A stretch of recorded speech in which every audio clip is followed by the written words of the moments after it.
Meeting of the Putnam County Board of Zoning Appeals to order, and we'll start with the Pledge of Allegiance.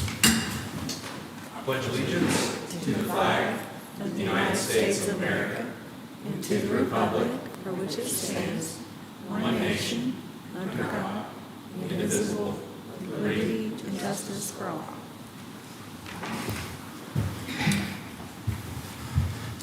All right, Mr. Hobbs, would you take the roll, please? All right, Jesse Parker, Here. Mike Stewart's, Robert Stone Street, Jared Tolley, Present.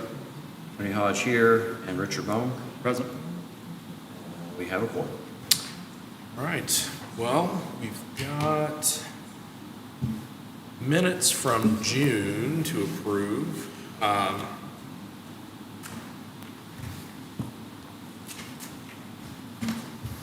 And that meeting, I was present, Mr. Hodge was present, Mr. Parker was present. Anybody care to make a motion on the June 11 minutes? Make a motion to approve. Second. Any discussion? All in favor? Aye. 3 ayes, the minutes are approved.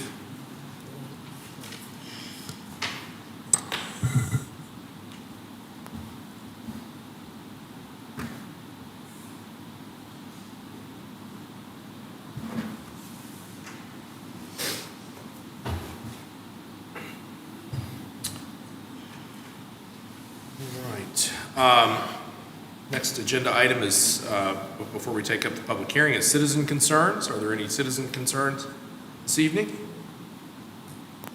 Hearing and seeing none.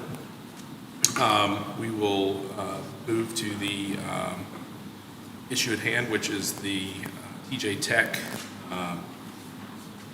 variance and special two variance requests and a special use.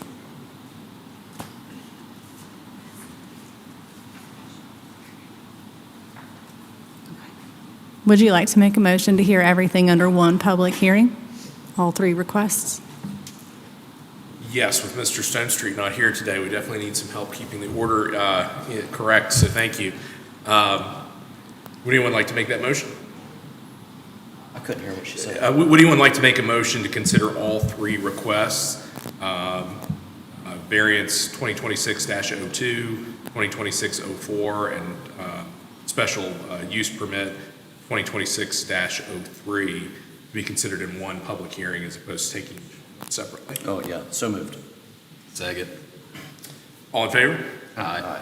3 ayes. We will consider them all at once. Okay. Thank you. Yes, there are 3 applications before the board concerning one proposed project at 31 Weather Ridge Drive in Hurricane.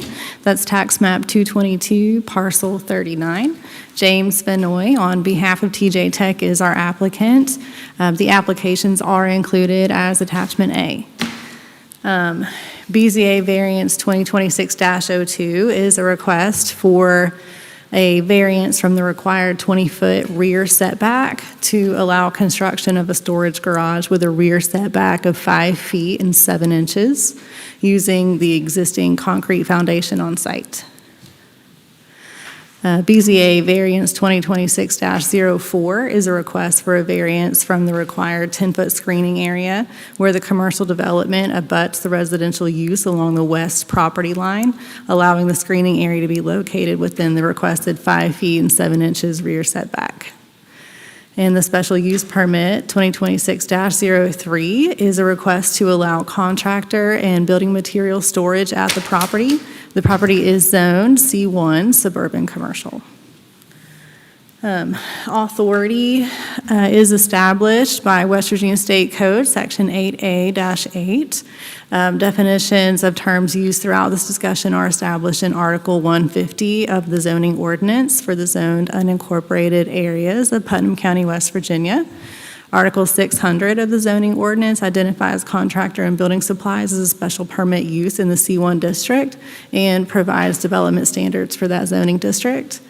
Article 1100 in the zoning ordinance authorizes the Board of Zoning Appeals to hear special use permit requests and establishes the review procedures and considerations for those. And Article 2100 authorizes the Board of Zoning Appeals to hear variance requests and provides factors for considerations of variance requests. Each of those articles are detailed in full in your packets. So we'll begin with the setback variance. The request is to reduce the required 20-foot rear setback to 5 feet and 7 inches. The proposed garage would therefore be 14 feet and 5 inches inside that setback. Attachment B contains the applicant's written responses addressing the factors for considering a variance request. The reason given for the request is the existing concrete slab foundation that predates the zoning ordinance and previously supported a use that existed before the adjacent townhomes were constructed. That prior use was discontinued in 2012.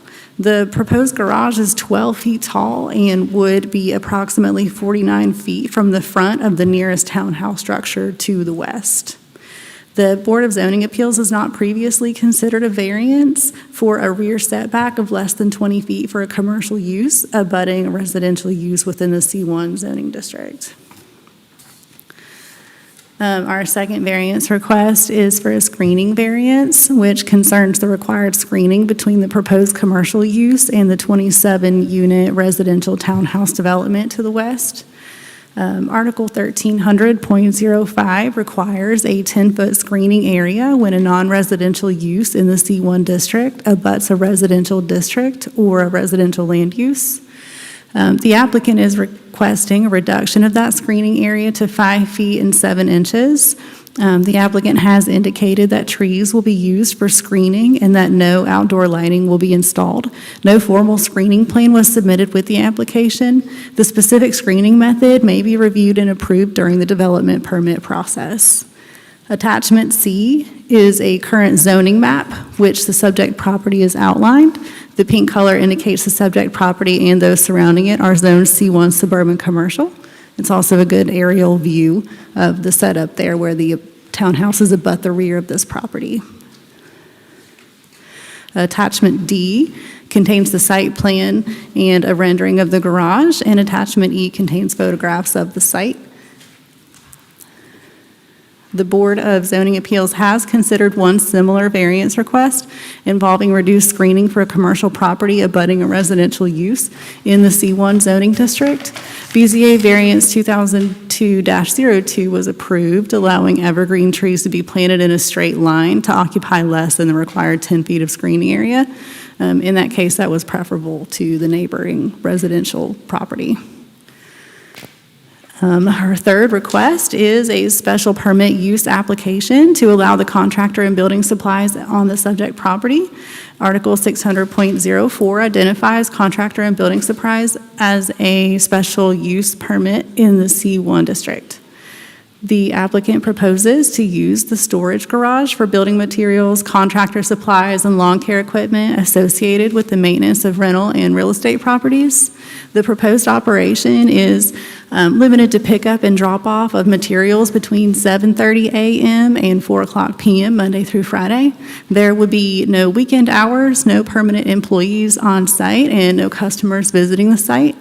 Additionally, as detailed in the written responses provided in attachment B, there will be no outdoor lighting and no materials stored outside the garage. Legal notice requirements for this public hearing have been satisfied through publication in the Hurricane Breeze on July 9th, 2026. The mailing of notices on July 6th, 2026 to all property owners within 250 feet and all tenants of the Weather Ridge townhouses, and the placement of a notice of public hearing sign at the property. The only response received from the public came via email today from Jay Tolbert. The email is there for you at each of your seats. Would you like me to read it aloud into the record? Or? I think we have it, so we'll just attach it Sure. to the transcript, so Yep. no need to spend time. Okay, I'm available for any questions you have. Right. Any questions? The previous ownership, Shanu, what was the structure that was there previously? It's my understanding that prior to 2012, when I think there was a fire at the structure, it was like equipment rental. But I don't know if that was actually Shanu. I think it's been empty since they've had it. Oh, and there were no ordinances or setback requirements at that time? So that use existed prior to the zoning ordinance. So, you know, the use was there, and then the ordinance, and then the townhouses, and then the use was gone.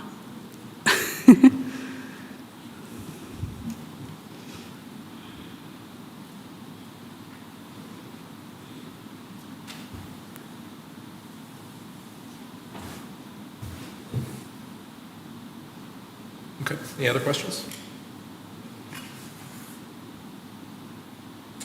Just for my own, I'm trying to place where this is. Where is this? So you turn beside Tractor Supply. Okay. Yep, and it's that road, Weather Ridge Okay, all leads right. to, yeah. Okay, I know what you're talking about. Yep. Okay. All right. If there's no more questions there, Mr. Benoit, would you like, am I saying that correctly? You are, yes. Benoit?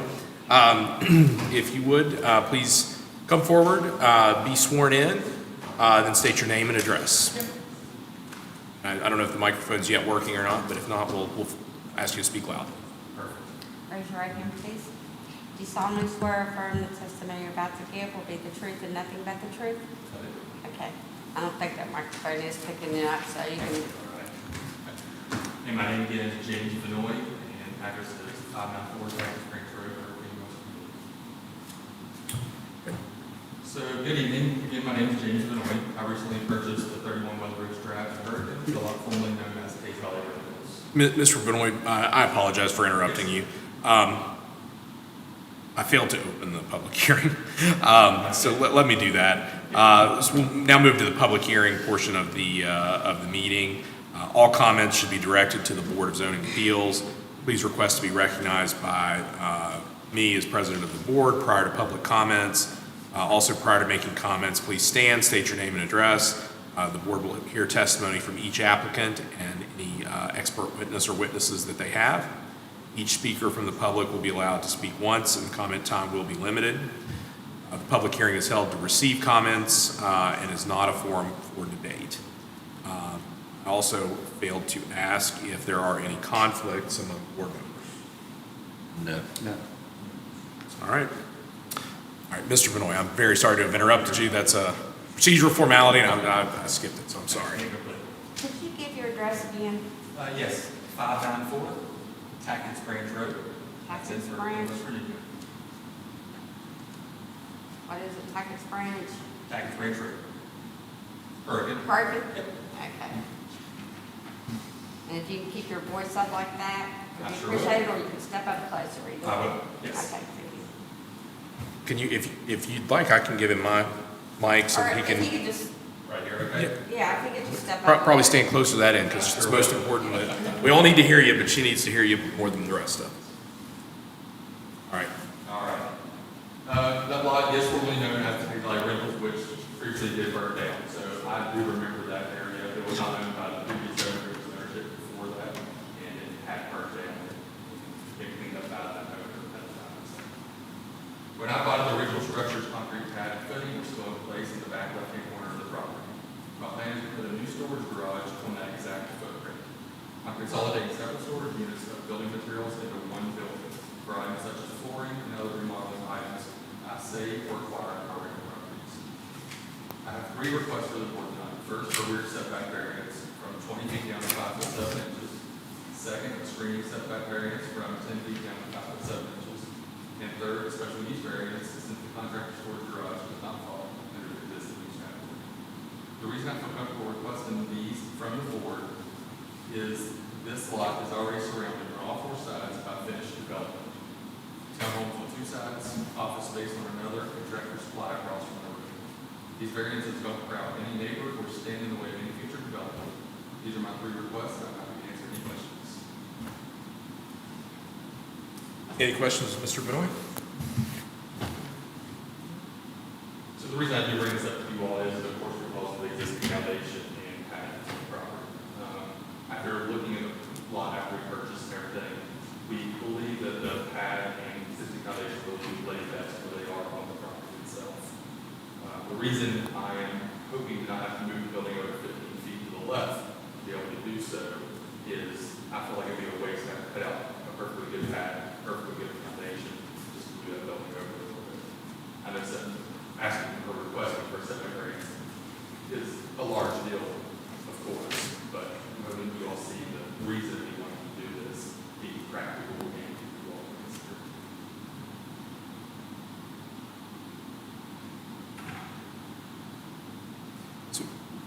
What, and it may be evident on some of the photographs. I brought what I think best shows the property from my angle of where that building's going to kind of set. Let's see, I think I have. Let me see if I got it. I don't think you all got these ones, but it's very possible.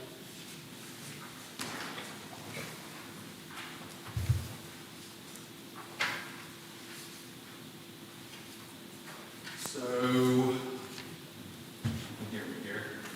So on this photo right here, we are looking from the Peace Valley Road side, closest down onto the property. So from this photo, with showing the rearview mirror in it, we are looking at this back left-hand corner over here on the property. So we do have to go on the left-hand side. If I understand correctly, the setbacks on this lot, I don't know what the reason being is, I believe it's 2025.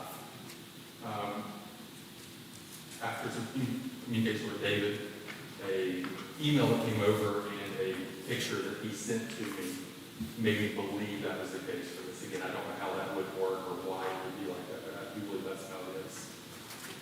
Can we, let's mark this photograph as exhibit A.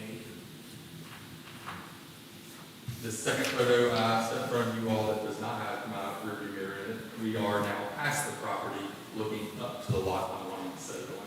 So looking at this photo, we are now looking at the top left-hand corner where this looking at. So we are not putting it, the townhome's kind of set as an L, so there's on the back and the right-hand side of the property. So we are also going as far away from the townhomes as possible. And that would be that second photo. Let's mark that one as exhibit B. And on exhibit B that you were just talking about, Yes. this is the concrete pads right here on the middle of, roughly the middle of the photograph. It is not, so you are actually probably mostly seeing the parking lot there. You can Okay. see where the structure kind of raises up a little bit, very, like a black line there on that picture. That is the foundation for the existing building that was there. Okay. And over here, that's a hillside? That is a hillside, so when you are standing looking right where I'm at, that is all hillside on the left-hand side. And that is the side where I believe it's a 5-foot setback variance for some reason. And that hillside is directly behind Sherman-Williams, is that right? It is, so, no, Sherwin-Williams is probably, it's farther away in the left-hand corner of that. Okay. But yes, you are very close to Sherwin-Williams right there. It used to be Biochem, I think it's called Right, Analytics so now. Mukesh that owns Mukesh, that y'all, building yeah. still, I bought that lot off of him. So on attachment C, is this, That is correct. that is the area right there? That is the existing area. Okay. So all of this is paved, but it's parking lot or It something? is all paved in parking lot. We do have to take some of the one up parking lot against- out, due to water retention, but not a whole lot that comes out. But it does add more green space there. And this is the side with the 5-foot? Going back. That is correct, yes.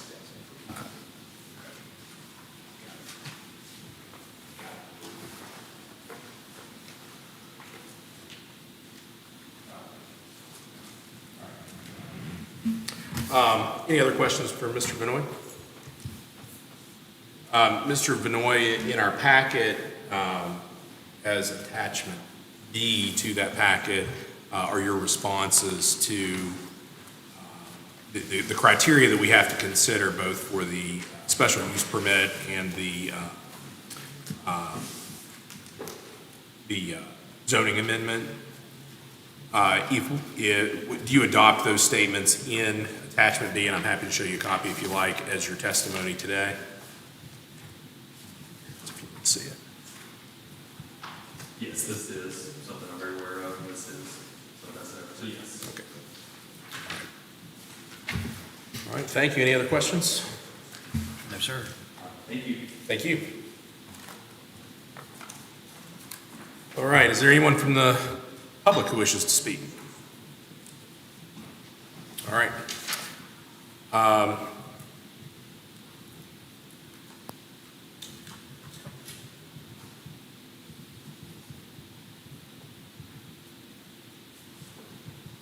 I would move, well, would anyone like to make a motion on our factual record?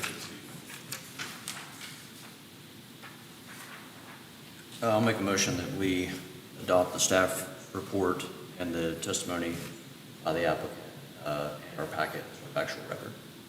Second. Any discussion? All in favor? Aye. Three ayes.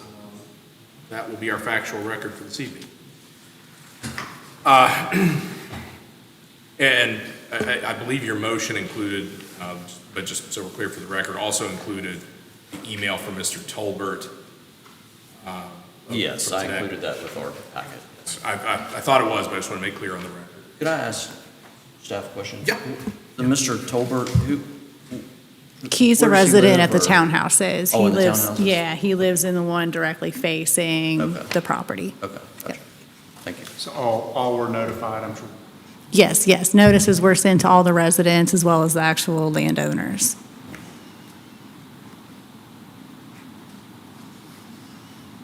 Okay.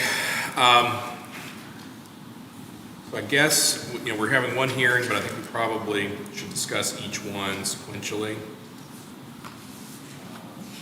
Just so that we keep the record clear. So let's first maybe discuss and consider,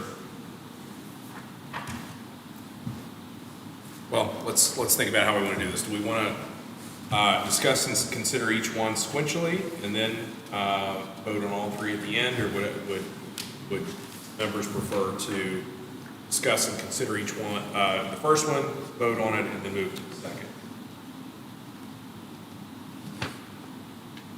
A preference on my end. I don't think there's a right or wrong answer, it's just whatever we think's I think we could ask, for an example, on the variances, ask the first question and then answer it for both variances.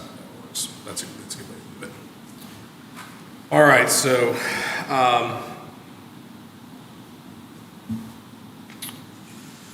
on the variance, What are these sheets? I don't know, that's what had me. Or the They re- are included in your packets directly after the summary. Okay. These on our table were rezoning sheets. I don't know what that Oh. Do you have extra? Here, I've got that. Say zoning amendment and then zoning. I have one set here. Is that all we need? It said rezoning, it has three options on it. I'm not sure what that sheet is. So the correct worksheet is in the packet. Yeah, they're in there. Here's a couple of copies from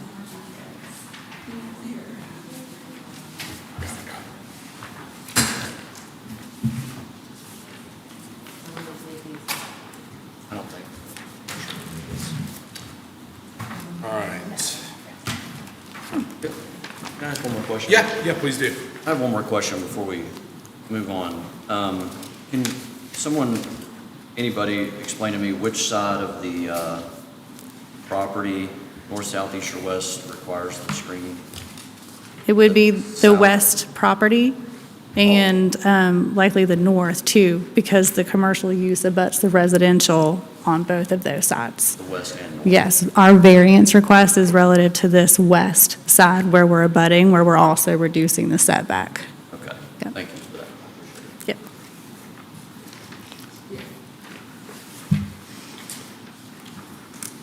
All right. Well, let's first talk about the variances. I think that's a good way to do it. Recommended.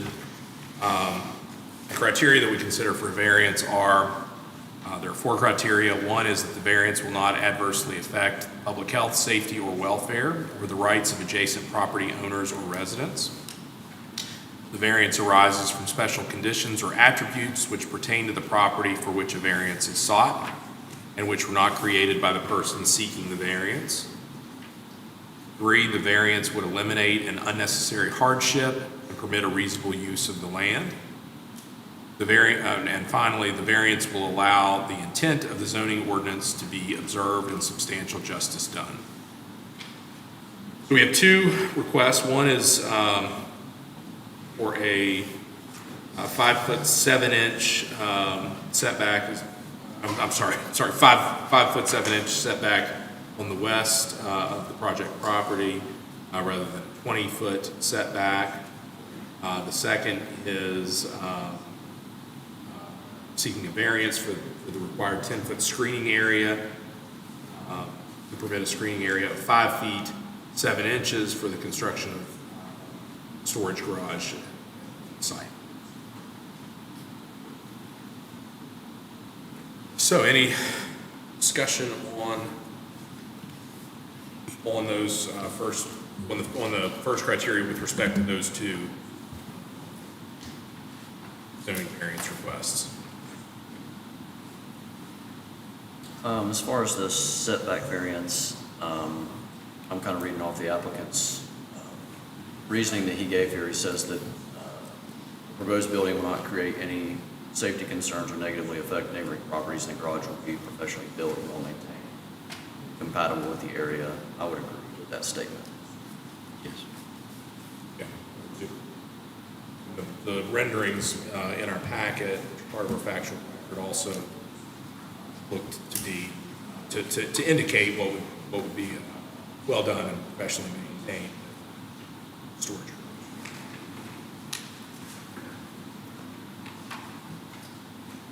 And then on the screening,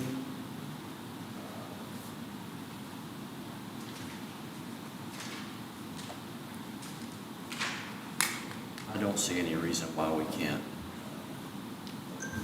It's because of all the other issues surrounding this with the placement of the slab and wanting to reuse it. It creates a situation where the screening has to be reduced down, I guess, to the 5 feet. Because of all of that, I don't see a problem with this, as long as there is, the required screening is done. Number one would be yes. Yeah, and as I recall from the discussion, packet of screen, it's trees, which will obviously grow as well. That'd be a yes on.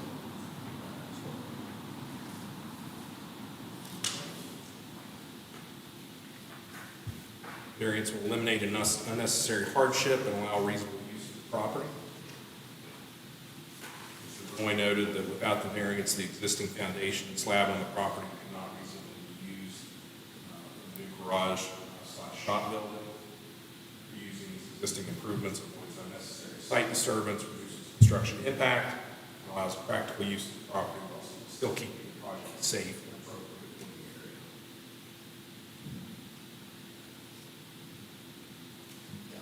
I would agree with that. I think Agreed. trying to reuse the slab is appropriate use. I'd be a yes on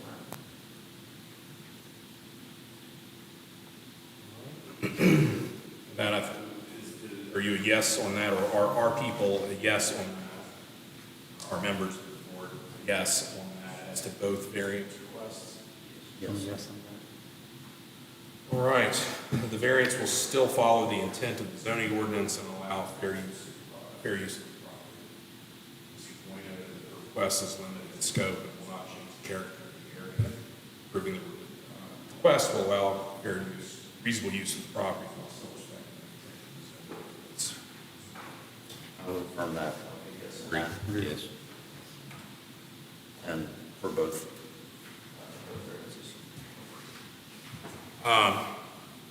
Mr. Colbert's email indicates that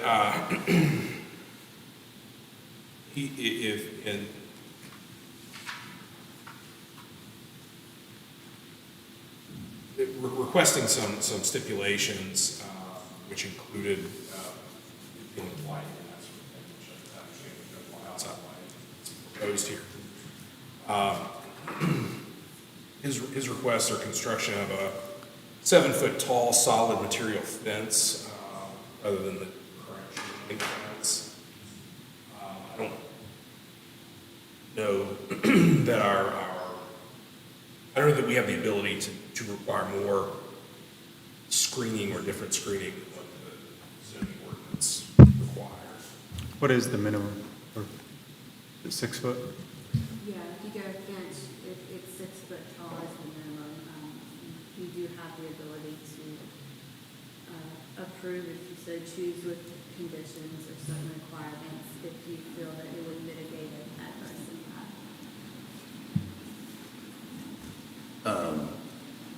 chain link fence is not It's not. considered an option. screening.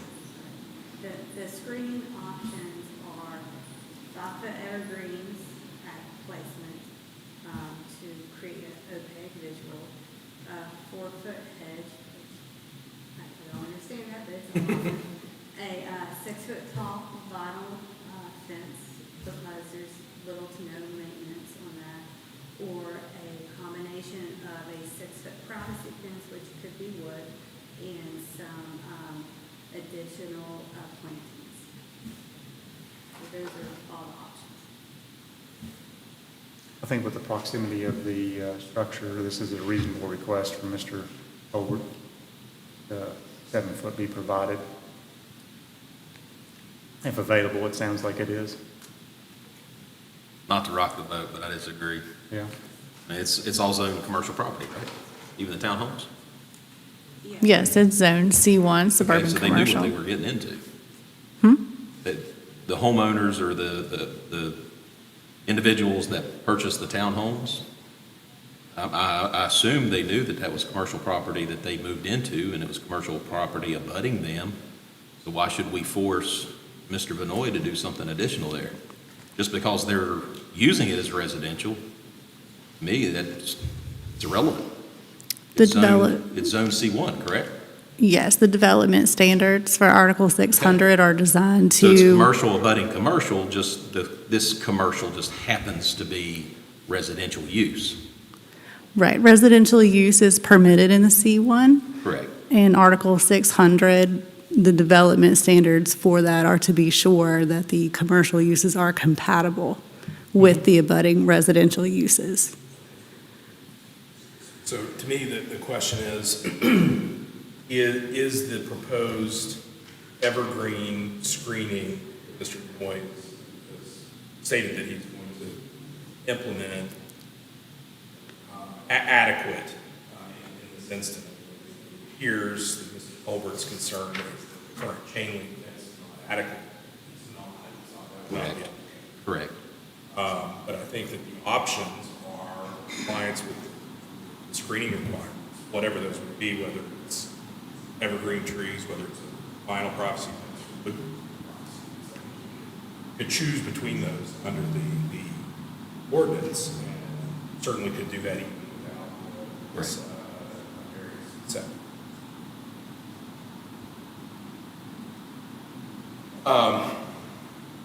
Yeah, I would add on, so item 9 in the facts state that the applicant indicates that trees will be used for screening.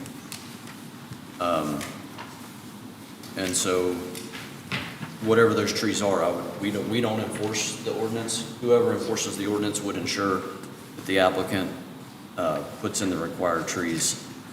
In my opinion, I'm with Mr. Parker, I feel like that's more than adequate screening, in my opinion. Yeah.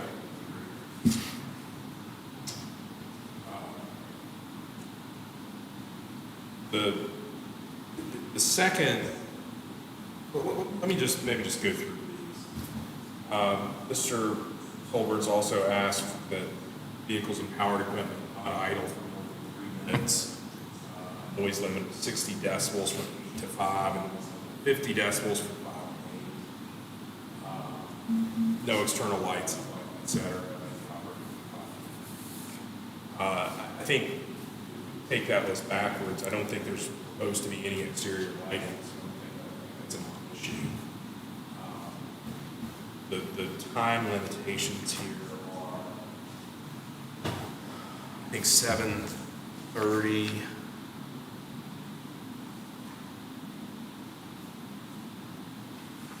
(7:30 to 5, 7:30 to 4:30. 7:30 It was- to 4. Yeah, 7:30 to 4. Mhm. So I don't know that we have the ability to limit noise levels.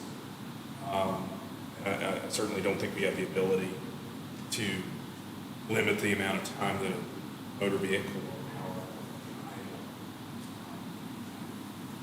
power often sit in my car more than 3 minutes, finish a phone call or something. I don't, but I don't, what, does anyone wish to consider whether to impose those requested conditions in addition to approving variance requests? I don't think the requests are, can't think of the word. There's no indication that it's a storage building. There's no indication that it's a lawnmower shop or there's any kind of industrial activity going on. And it's like the president said, I mean, you can pull up in your car. I mean, we can't enforce whether somebody had their car running for 4 minutes or whatnot. I understand the gentleman's concerns, but I just don't think this board has the ability to do those types of things. And then based on what the plan is, these really don't apply.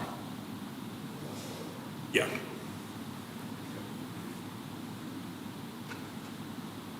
All right, so I think we've had a pretty fulsome discussion with respect to the variance requests, both of them. Why don't we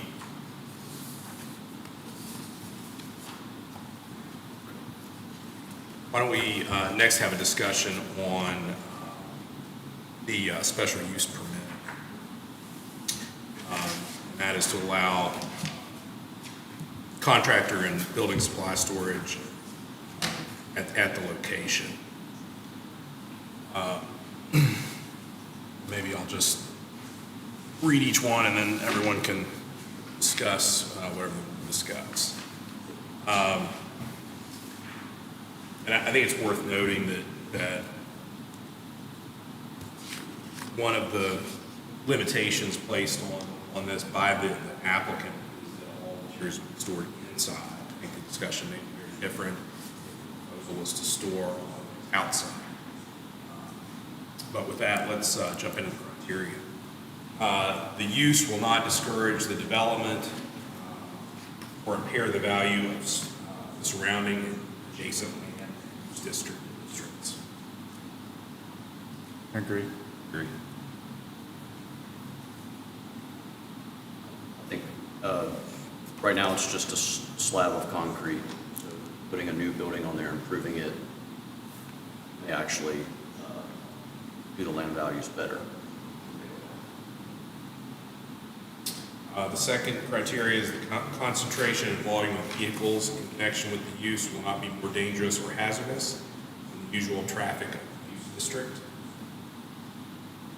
The proposed hours of operation would increase that. I agree. The applicant it seems taken pains to ensure that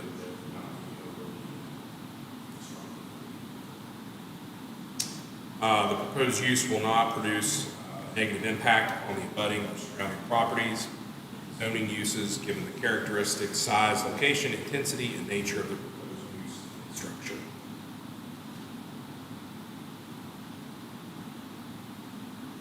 I think here, given what you said, everything's going to be stored indoors. Not going to be any outdoor lighting or anything like that.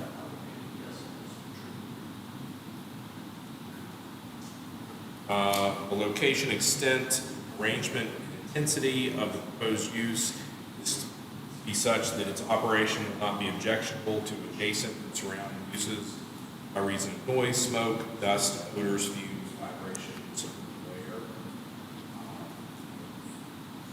It seems to me that this is storage, things are going to be really going to a trailer or a truck and moved, so it's not going to create any more of that. I agree. Wrong. The use, arrangement of, and location of uses and structures must be compatible with surrounding uses and zones, or is capable of being made compatible through the imposition of conditions. I think that the applicant's hours limitation imposes conditions upon this, which I think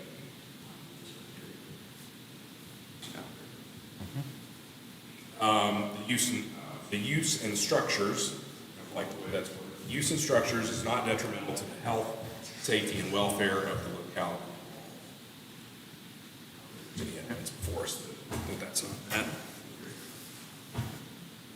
on that. The use and structures conform to the purpose, intent, and objectives of this zoning ordinance. The zoning ordinance is designed to it's all in our packet, but it's designed to promote development reasonably and responsibly. Those goals are part of our factual record. Adopted as part of our packet. I don't see any evidence of that. Agreed. All right, and finally, the proposed use is properly located in relation to any adopted master plan, general plan, land use plan, thoroughfare plan, street plan, particularly in its relation to existing collection of local street systems and pedestrian circulation. Doesn't appear that this proposed use is going to change certain water drainage.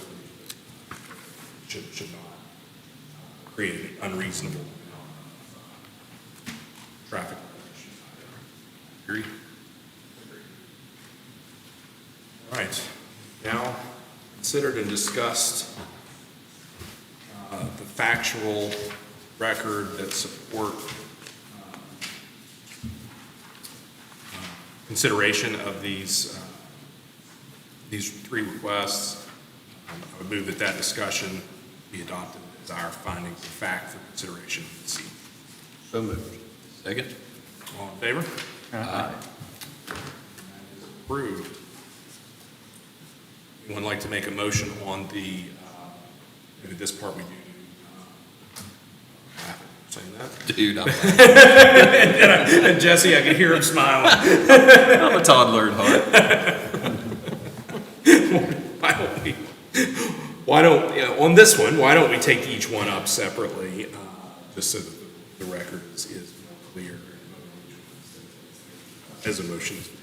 I'll make a motion to approve the variance request in regards to the setback.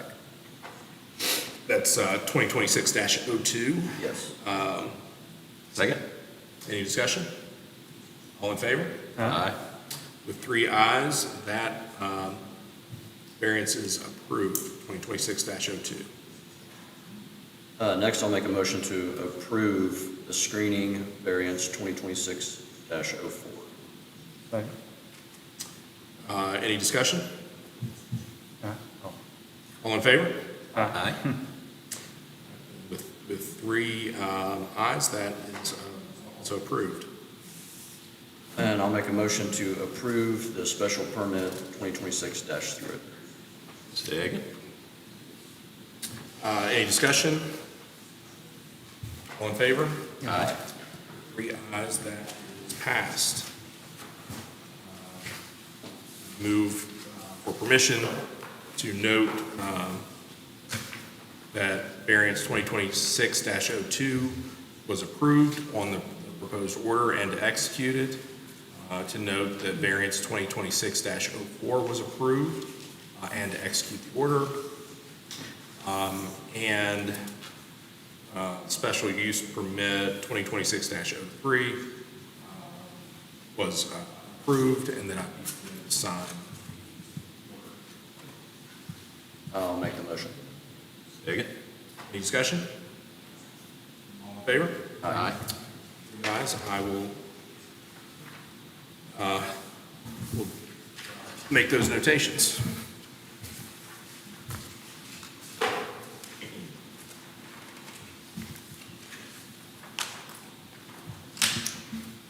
I'll scan the exhibits and send a copy to you. Okay. I'll second that.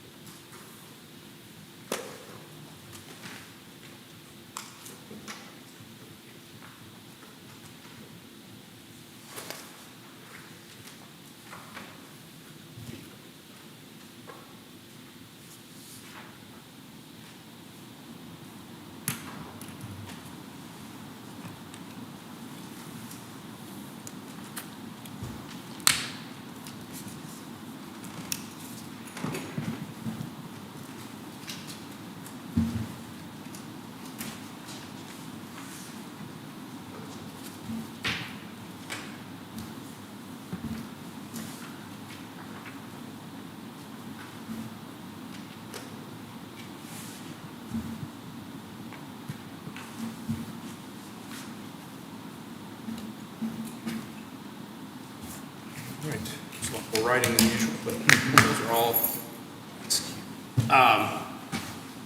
All right, Mr. Benoit, that concludes your portion. You're welcome to stay for the rest, but you certainly don't have to. Thank you so much. Thank you, best of luck. All right, looks like we have a meeting on September 10th. We do on September 10th, we will hear a special permit use. Okay. All right, any unfinished business? New business? Anyone like to move to adjourn? Motion. All in favor? Aye. We're adjourned.